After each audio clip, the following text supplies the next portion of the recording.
होते, ती काही चूक नाही आहे. नवे जुने असा वाद होतो, तो थोडा बहुत होत असतो. पण एक गोष्ट सगळ्यांनी लक्षात ठेवली पाहिजे, हा पक्ष का घडला. या पक्षामध्ये वर्षानुवर्ष काम करणारे 90% कार्यकर्ते असे आहेत, 90%, ज्यांना हे माहिती आहे आम्हाला जीवनामध्ये काहीच मिळणार नाही, तरी ते काम करतात. कारण ते व्यक्तीकरता काम करत नाहीत, ते विचारांकरता काम करतात. ते व्यक्तीकरता काम करत नाहीत, ते विचारांकरता काम करतात. बघा, छत्रपती शिवरायांच्या विचारांना आपण सगळे मानतो, आणि महाराजांनी कधी एक पाऊल पुढे टाकलं, कधी एक पाऊल मागे घेतलं, कधी मान, कधी अपमान, कधी तह, कधी सलगी, सगळ्या गोष्टी केल्या. पण ध्येय एकच होतं. काय ध्येय होतं? हिंदवी स्वराज्याची स्थापना. एकच ध्येय होतं. आज आपण देखील अनेक गोष्टी केल्या आहेत. वेगळ्या परिस्थितीमध्ये सरकार तयार केलं, वेगवेगळे मित्र सोबत जोडले.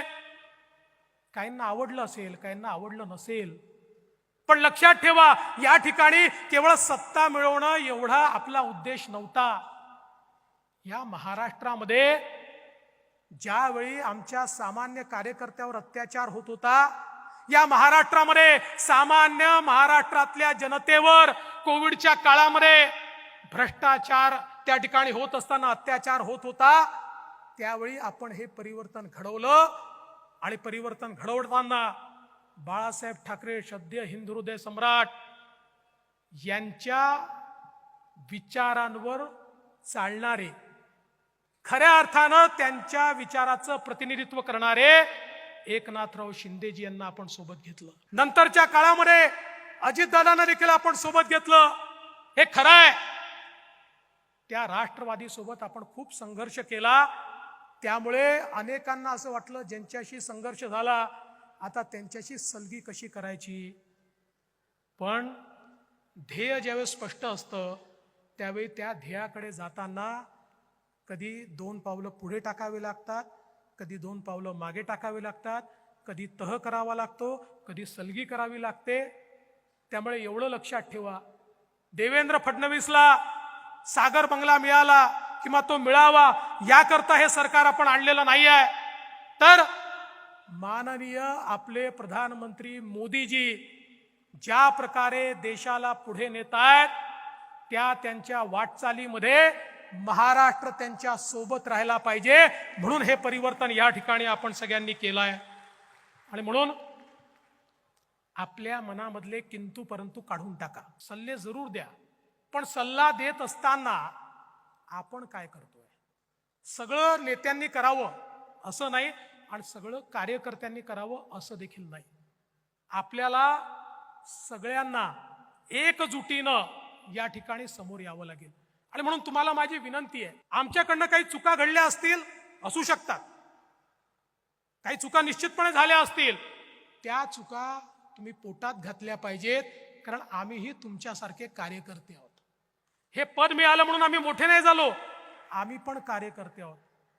पण नुसत्या चर्चा करायच्या, नुसतं त्या ठिकाणी निगेटिव्ह बोलायचं, असा जो कारभार काही लोक करतात, त्यांना हात जोडून विनंती आहे, जे लोक निष्ठेने काम करतायत, किमान त्यांच्या मनामध्ये विष कालवण्याचं काम करू नका. आजही हा पक्ष निष्ठावंतांच्या भरोशावर उभा आहे, जे निष्ठेने उभे आहेत, जे कुठल्याही परिस्थितीत पक्षासोबत उभे आहेत, अशा लोकांच्या भरोशावर उभा आहे. आणि मी तर सांगतो, एखाद्या निवडणुकीमध्ये कमी जागा मिळाल्याचा फायदा काय असतो माहिती आहे? खरा पक्षासोबत कोण आहे हे आपल्याला त्यातनं समजतं. जेव्हा जिंकतो तेव्हा सगळे सोबत असतात, पण एखाद्या निवडणुकीमध्ये कमी जागा मिळाल्या की मग अनेकांचं जे वागणं असतं त्यातनं खरा पक्षाचा कोण आणि कोण नाही हे आपल्या लक्षात येतं. आणि म्हणून माझी तुम्हाला एवढीच विनंती आहे की आपल्या सगळ्यांना एकजुटीनं सामोरं जायचं आहे. आत्मविश्वास ठेवा. या ठिकाणी जर आपण विपरीत परिस्थितीमध्ये, फेक नरेटिव्ह मध्ये, ज्या ठिकाणी आपल्या लक्षातच आलं नाही की असा नरेटिव्ह आहे, अशाही परिस्थितीमध्ये त्या ठिकाणी केवळ 2 लाख मतांनी फक्त मागे आहोत. मी तुम्हाला विश्वासानं सांगतो, आपण मागच्या निवडणुकांमध्ये भाजप म्हणून या ठिकाणी 1.5 कोटी मतं सातत्याने घेत आलो आहे. यावेळी 2.25 कोटी मतं आपण घेतल्याशिवाय राहणार नाही. आणि महायुती म्हणून अनेक कार्यकर्ते विचारतात, मग सांगा मुख्यमंत्री कोणाचा होणार, मग मुख्यमंत्री कोण होणार? तुम्हाला आजच सांगतो, मुख्यमंत्री महायुतीचाच होणार.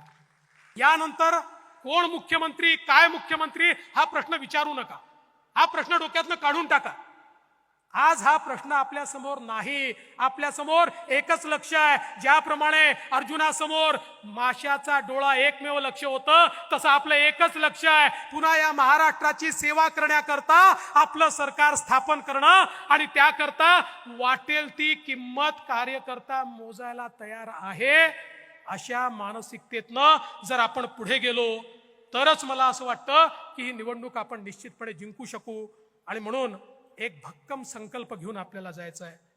मी शेवटी एवढंच सांगतो, लहरों को साहिल की दरकार नहीं होती, लहरों को साहिल की दरकार नहीं होती, हौसला बुलंद हो तो कोई दीवार नहीं होती. जलते हुए चिराग ने आंधियों से कहा, उजाला देने वालों की कभी हार नहीं होती, कभी हार नहीं होती, कभी हार नहीं होती. आपण जिंकणार ही मानसिकता घेऊन जा. या ठिकाणी आजचा दिवस लिहून घ्या. आज या ठिकाणून मी घोषणा करतोय, तुमचा प्रतिनिधी म्हणून भारतीय जनता पार्टी हा महाराष्ट्रातला सगळ्यात मोठा पक्ष असेल आणि महायुतीचं सरकार या महाराष्ट्रामध्ये आपण